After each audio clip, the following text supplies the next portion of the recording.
औषधी टिप्स. 1. शरीरात रक्ताची कमतरता असल्यास दूध आणि मनुके यांचे सेवन करावे. 2. ज्या लोकांची पचनशक्ती चांगली नसते त्यांनी रोज उसाचा रस प्यावा.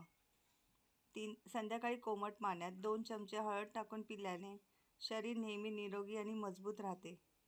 4. निद्रानासग्रस्त लोक नैराश्याने व चिंतेने ग्रस्त असतात. 5. रोज 30 ते 40 मिनिटं पायी चालल्याने मधुमेहाचा धोका 29% कमी होतो.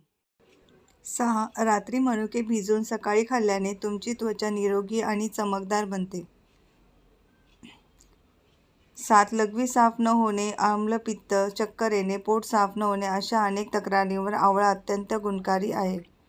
8. रोज 30 ते 40 मिनिटे पायी चालल्याने मधुमेहाचा धोका 29% कमी होतो. 9. दिवसभरामध्ये 8 ते 10 ग्लास पाणी प्यावे. 10. कारल्याची भाजी आठवड्यातून 2दा खावी, त्यामुळे चेहऱ्याची त्वचा स्वच्छ राहते.